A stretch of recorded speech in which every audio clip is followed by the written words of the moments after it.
menciptakan sebuah karya, dia yang memproduser, ibaratnya dia produsernya, dia pakai dananya dia sendiri, dia harus modal sendiri, ya kan? Semua-muanya, bahkan idenya dia juga ciptakan sendiri. Kalau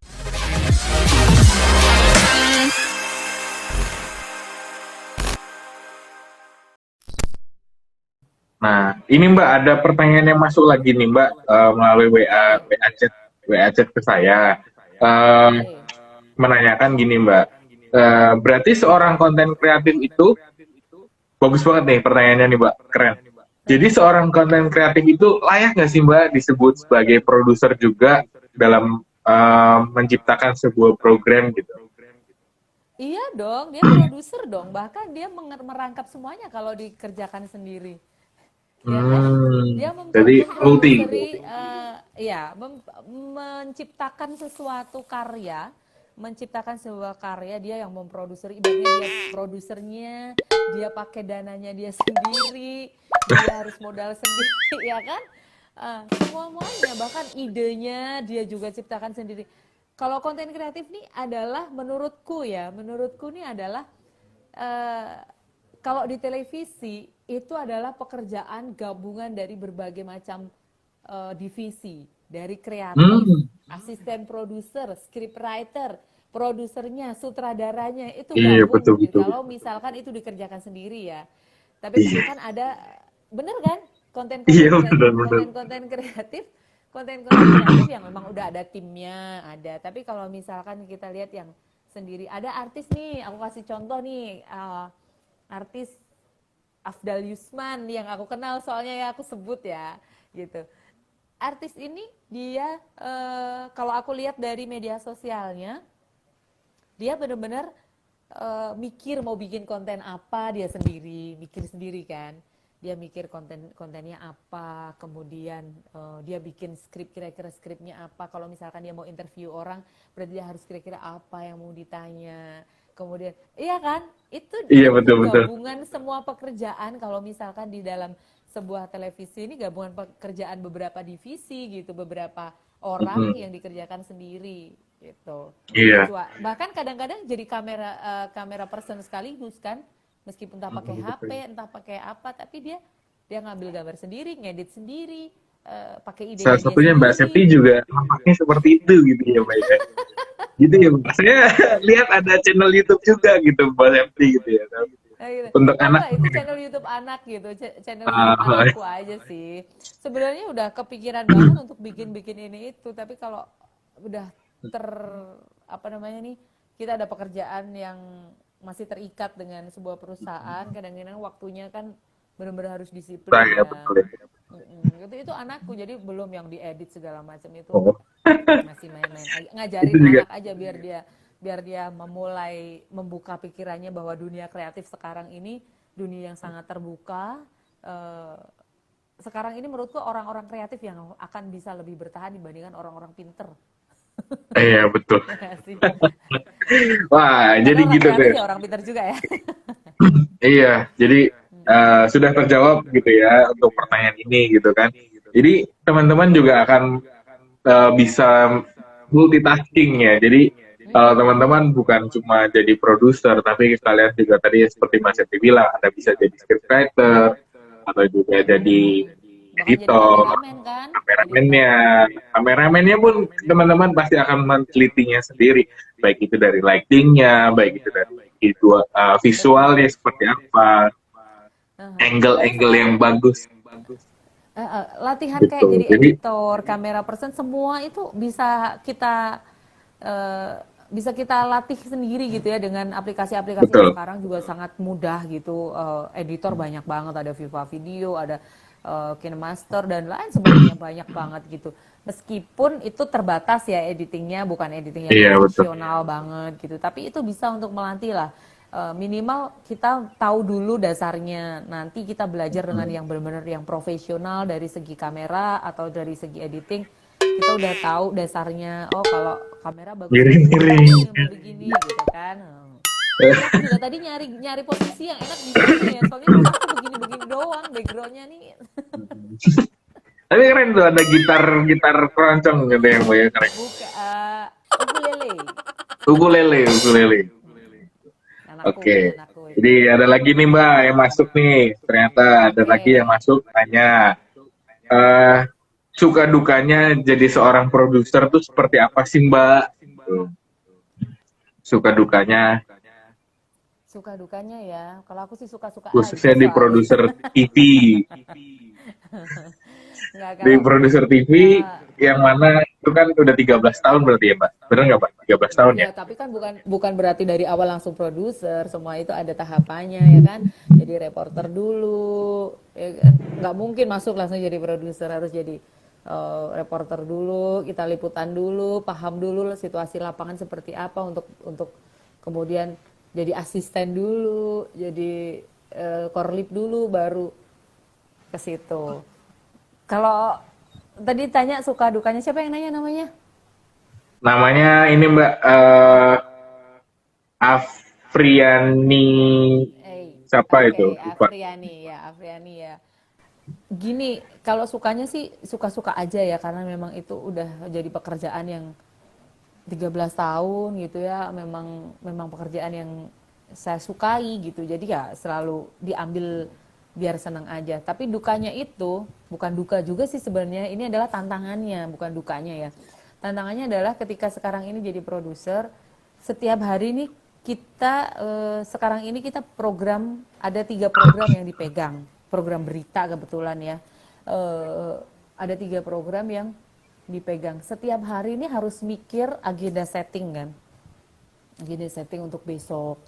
Eh, sekedar nggak sekedar berita apa ya, tayang-tayang apa gitu kan, tapi harus mikir agenda settingnya besok kira-kira soal apa ya. Besok bisa wawancara dengan siapa ya, dengan live Skype dengan siapa ya. Itu harus tiap hari itu harus muter terus kan, Iya betul, ketinggalan update-nya. Kalau betul. saya di Semarang kan isunya juga isu daerah kan, isu yang eh, Semarang dan sekitarnya. Tapi karena iNews Semarang ini adalah TV yang merupakan biro atau kepanjangan tangannya dari nasional, iNews nasional gitu ya. Agenda setting kita juga nggak harus nggak bisa jauh-jauh dari yang tayang di Jakarta gitu. Kalau misalkan Jakarta lagi ngebahas, ini masih rame soal gimana anak-anak sekolah boleh nggak masuk sekolah di gimana kebijakannya gitu. Kalau anak-anak Hmm. mau di mulai sekolah di masa pandemi seperti ini. Nah, di biro juga harus agak nyerempet-nyerempet yang ke arah sana, tapi lebih ke daerahan. Ya kan, bagaimana dengan pemerintah Kota Semarang, misalkan kebijakannya terkait dengan anak-anak yang mau masuk sekolah dan, nah itu tiap hari harus mikir gitu, nggak bisa asal sekedar datang bikin beritanya apa nih, harus harus ada agendanya, nggak asal-asalan, nggak asal-asalan asal bikin berita, asal terpenuhi kuota sekian berita gitu, nggak bisa, harus benar-benar sesuai agenda setting, harus uh, gimana ya biar program ini nggak monoton cuma nayangin berita Iya doang. betul. Kadang tiap hari ini aku juga browsing atau cari-cari di eh, video di YouTube gitu, misalkan video-video yang lagi viral atau yang lagi bagus gitu, untuk tapi kontennya tetap masih ke daerahan, masih Semarangan, untuk bisa aku jadiin eh, kayak ya aku insert lah di program berita biar berita itu nggak monoton gitu, karena sekarang ini penonton itu udah pinter banget.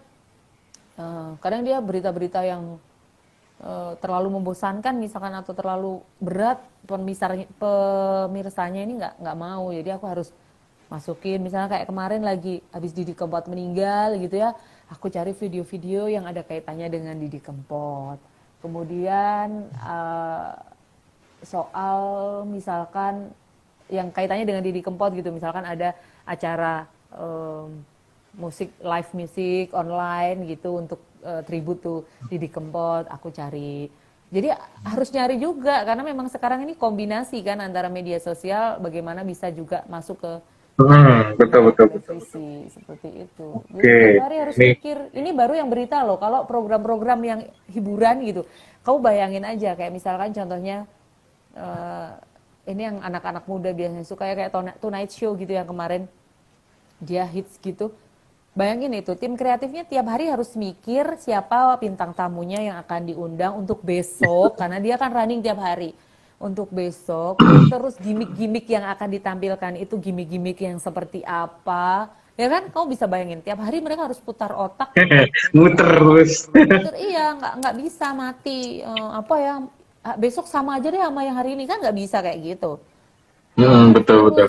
terus terus diasah gitu. Gimana caranya mengasah mengasah kreativitas itu? Banyak sebenarnya yang bisa dilakukan.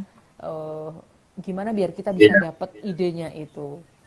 Ah, Banyak jadi sih oke. caranya. Satu buku sendiri itu kalau dibaca. Iya, Tapi soalnya ya banyak itu. expect yang tidak terlihat gitu ya Mbak ya. Jadi gitu teman-teman.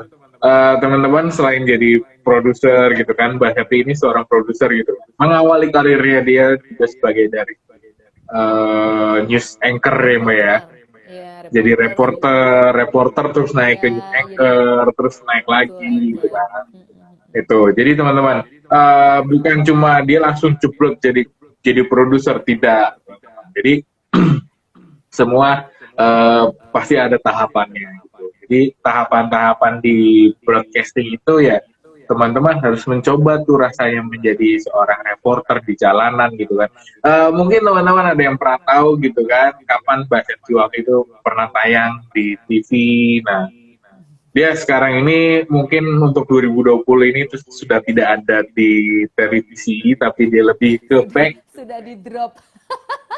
sudah ada di belakang layar sekarang teman-teman. Jadi zamannya dulu waktu berapa tahun berarti Mbak? Waktu pas jadi reporter.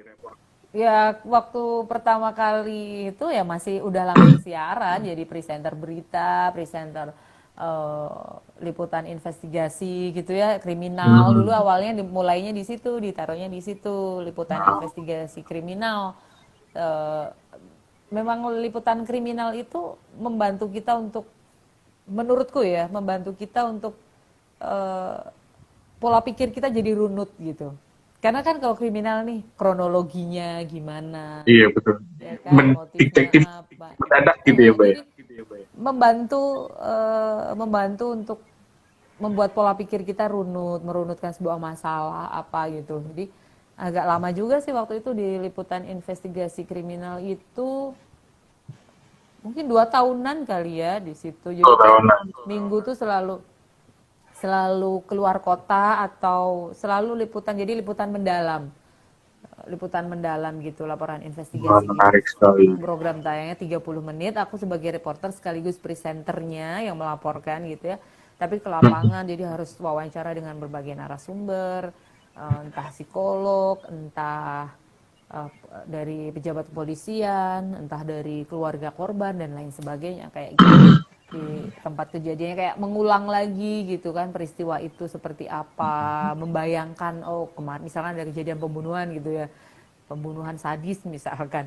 Nah, itu kan bayangkan oh peristiwanya di sini, penyebabnya apa, pelakunya udah ditangkap, ternyata motifnya seperti ini bla bla bla. Nah, itu tuh membuat belajar ini kita untuk merunutkan pola pikir kita. Jadi kalau buat mau nulis juga lebih lebih runut, lebih mudah gitu. Nah, seperti itulah. Wah, menarik banget gitu. Gitu. Jadi mengawali karirnya dari seorang reporter kriminal gitu ya Mbak ya. Nah, teman-teman, gini teman-teman. Jadi seorang reporter juga pasti tahu etika-etikanya. Kita mempelajari hukum ya teman-teman. Jadi selain teman-teman seorang broadcaster, tapi teman-teman juga wajib memahami hukum-hukum yang ada di masyarakat. Itulah kenapa seorang reporter itu harus satu cerdik, ya nggak Mbak? Cerdik, lincah, terus berpikir kreatif dan harus bisa out of the box. Out of Ya, the itu box. kalau betul. Itu kalau di bagian news redaksi ya, bagian news redaksi seperti itu. Eh, Ya, benar-benar harus ini kan setiap hari dia harus ngerti kan, mengembangkan sebuah liputan. Jadi ini biar tetap apalagi apalagi yang harus bisa dikembangkan gitu. Iya betul. Kalau itu kalau untuk seorang news reporter atau wartawan lah ya, itu ada namanya kode etik jurnalistik yang harus dipegang gitu ya, kode etik jurnalistik di situ. Tapi kalau teman-teman broadcaster yang bukan jurnalis gitu, kan banyak nih televisi ini kan ada dua divisi, ada news, ada entertainment. Teman-teman broadcaster yang bukan di bidang news, bukan bidang di jurnalistik, itu dia juga ada yang namanya P3SPS. Kalau teman-teman mahasiswa komunikasi mungkin mempelajari itu ya, tahulah ada pedoman program siaran dari P3SPS itu dari dan juga ada undang-undang penyiaran juga gitu. Ini kita harus pahami batasan-batasannya tertentu, harus seperti apa membuat program, nggak asal tayang aja atau nggak asal disukai, tapi harus mematuhi peraturan-peraturan tertentu. Banyak yang kemudian dianggap melanggar gitu ya. Kan kita ada pengawasnya nih kalau televisi atau dan penyiaran radio televisi itu ada pengawasnya, ada KPI ya kan, Komisi Penyiaran Indonesia.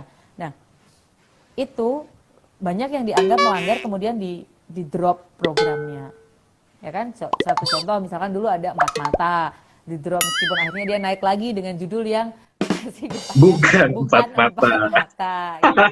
Terus kemudian Ngerti. dari iNews juga kemarin ada Hotman Paris Show, sempat ada Oh, di Hotman Paris Show sempat sempat kena tegur, mau di oh drop kalau gitu. nggak, tapi habis itu ya eh, masih naik. Tapi kemudian dulu di Trans tuh sering banget kena, kayak misalkan dulu apa sih yang acara joget-joget yang lanjutannya Yuk Kita Sahur itu, YKS apa itu, banyak sekali yang eh, di drop. Ada acara hipnotis yang mungkin dianggap melanggar juga, banyak yang harus di drop gitu. Kalau di berita banyak sekali aturannya untuk menayangkan sebuah berita itu harus Hmm. seperti apa. Ada selain Wah, P3SPS juga ada kode etik jurnalistik. Bahkan sekarang ini ada lagi yang namanya PPRA, itu pedoman pemberitaan ramah anak.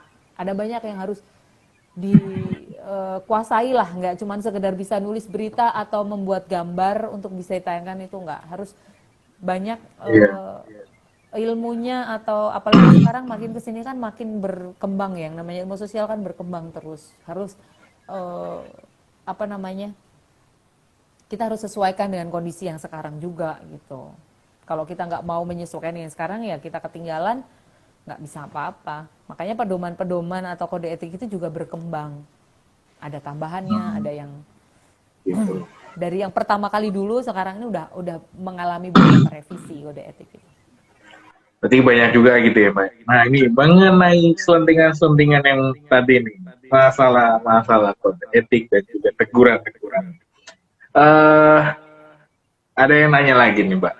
Teguran apa sih yang diberlakukan untuk seorang produser gitu kan? Apakah itu tegurannya kepada produsernya atau kepada programnya atau kepada orangnya itu sendiri? Perihal untuk teguran-teguran itu, dan dari teguran itu dari mana sih Mbak asalnya teguran itu? Oke, kalau penyiaran televisi, radio itu masuknya penyiaran, dunia penyiaran itu ada namanya macan pengawasnya, itu ada Komisi Penyiaran Indonesia yang ada juga di daerah-daerah. Ada Komisi Penyiaran Indonesia daerah, Jawa Tengah, Jawa Timur, Jawa Barat gitu. Tapi ada KPI pusatnya. Nah, kalau ini mereka semua ini ada komisioner-komisioner di KPI ini mengawasi program televisi. Selain juga menerima aduan dari masyarakat. Kalau misalkan nih Yusuf melihat tayangan ini nggak mendidik atau ada yang melanggar di tayangan tertentu, Yusuf bisa ikut melaporkan ke KPI. Nah, KPI yang akan menindaklanjuti kalau memang program ini program yang dianggap tidak mendidik atau sangat merugikan masyarakat gitu. Itu bisa berawal dari aduan masyarakat. Tapi Ya, program itu. yang menindak adalah Komisi Penyiaran, yang menegur ini adalah Komisi Penyiaran Indonesia. Hukumannya apa kalau ada sesuatu yang salah, mulai dari sekedar surat peringatan atau teguran gitu ya, kemudian surat peringatan, atau juga program itu di drop. Nah, Hmm, teguran untuk produser atau untuk siapa? Teguran untuk televisinya. Produser ini kan masih teguran ada di itu. atasnya, ada eksekutif produser, masih ada pemimpin umumnya, masih ada eh, manajernya dan lain sebagainya yang di atas-atasnya ini. Tapi Kalau untuk program televisi ya, itu berarti teguran untuk televisinya. Bukan orang per orang, bukan misalnya ini melanggar, yang ditegur cuma tim kreatifnya, enggak. Yang disalahkan cuma produsernya, enggak. Karena program itu sampai tayang itu sudah mendapatkan approval Melalui dari tim kreatif. prosesnya panjang gitu. Iya, jadi program itu tayang kan bukan sekedar approval dari tim kreatif. Tim kreatif sudah di-approval oleh produser, Ada produser approvalnya sendiri ya. approval dari eksekutif produser juga ada mungkin kepala departemennya dan lain sebagainya. Tiap-tiap TV mungkin beda kan divisinya. Cuman bukan terus kemudian yang disalahkan adalah orang yang terlibat langsung dalam produksi itu, bukan. Tetap itu teguran itu untuk televisinya untuk menjadi evaluasi gitu. Jadi nggak cuma produsernya yang langsung ditegur gitu. Kalau kaitannya dengan hal pelanggaran itu tadi ya. Tapi Iya, kalau betul. misalkan produsernya yang memang melakukan kesalahan secara personal ya pasti ditegur oleh atasannya, ada eksekutif produser atau kepala departemennya gitu. Iya, betul betul. Nah itu, jadi teman-teman terjawab sudah nih. Nggak nyangka banget nih, wih 1 jam ternyata Mbak kita Masa sih udah ngobrol-ngobrol sejam? gitu. Iya Udah udah mau 1 jam ini. Itu ya, wah keren ya pembahasan kita semakin mendalam-dalam gitu kan. Jangan lupa juga teman-teman. Tayangan ini akan saya tayangkan di YouTube per part teman-teman. Di per partnya ada di channel YouTube Sugiarto Wicaksono dan Mana nih kamu nunjuk gini nggak ada loh, YouTube channelnya nggak ada loh. nanti ada Mbak, nanti di bawah ini ada, nanti kita kasih mosetnya sendiri gitu ya. Jadi teman-teman bisa mengeksplor lebih dalam lagi mengenai hal-hal dari kreatif konten dan juga seperti tema kita gitu ya. Corona boleh ada, tapi kreativitas kita harus tetap jalan gitu ya. Karena seorang kreatif itu juga salah satu sebagai pemantik untuk orang-orang yang memang buat apa sih dalam situasi corona ini kita apakah mau stagnan di bawah dan mengikuti hanya di rumah aja. Nah, teman-teman kan pasti bosen gitu kan, apa yang mesti digali lagi gitu. Teman-teman gampang, teman-teman tipsnya gampang, yaitu teman-teman harus berpikir out of the box. Gimana kita menentukan konten yang bagus dan itu bisa memiliki value tersendiri. Pesan apa yang kita dapatkan? Seperti halnya, contohnya live chat ini. Live chat ini saya berlakukan ini adalah untuk membangun teman-teman kreator-kreator muda, ya kan? Kreator-kreator muda untuk sebagai pemantik. Ya. Ternyata luas gitu ya, wawasan kita luas untuk bisa membuat sebuah konten dan juga salah satunya seperti yang Mbak Septi bilang di segmen sebelumnya, yaitu di mana kita sebagai kreatif konten juga itu adalah sebagai produser. Jika teman-teman memproduksi diri Anda sendiri, itu berarti kalian sudah menjadi seorang produser. Jadi kreatif konten juga kalian bisa merangkap banyak hal yang bisa menutup kemungkinan kalian harus tetap berpikir kreatif. Jadi Mbak Septi gimana Mbak? Kadang-kadang kita itu bahkan suka terkaget-kaget dengan kemampuan kita. Selama ini karena nggak pernah nyoba, ternyata kita bisa. Dan kalau aku satu poin yang mau aku sampaikan ke teman-teman gitu ya, siapapun itu, poin yang ingin aku sampaikan adalah bahwa ide yang buruk itu ide yang tidak pernah direalisasikan. Jadi kalau misalkan kalian punya keinginan atau punya apapun itu, lakukan saja. Misalkan berawal dari sesuatu yang sangat tidak sempurna, nanti lama-kelamaan semakin jalan kalian akan paham, oh ini kurangnya di sini, ini kurangnya di sini, begitu. Jadi terus begitu seperti itu, sambil jalan sambil dibenahi. Tapi adalah sekali lagi ide yang buruk, ide yang nggak direalisasikan. Jangan pernah takut untuk mencoba gitu. Wah, gitu. Ya, bener kan? Wah. Kalau idenya cuma ada di kepala aja ini buruk, nggak pernah direalisasikan. Iya betul. Jadi realisasikan aja. Ya betul.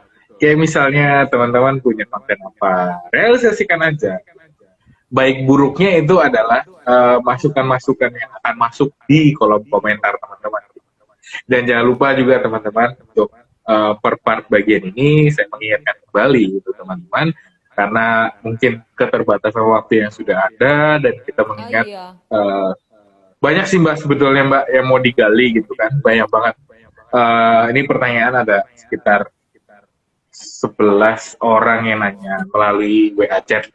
Jadi teman-teman bisa melalui WA chat di saya. Tadi teman-teman malu Mbak katanya kalau masuk terus nanya di itunya gitu kan. Jadi mereka melalui WA chat, mereka ngechat ke saya. Cuk Banyak apa yang aja. nanya ya. Tapi Ini mohon ada maaf ada untuk broadcaster, sorry, ini ada broadcaster radio paling hits oh di gitu. Semarang nih, Radit Babon Yang nih. ini ya, Dia Radit. memantau kita. Jangan-jangan dia mau nyuri ilmu Oh, atau nyuri ide dia. Enggak, dia wah. teman saya kok ini. Iya, iya, iya, iya. Oke, oke. Gitu teman-teman. Jadi salah satu Mbak Happy ini juga sebagai guru VO saya sebetulnya dulu.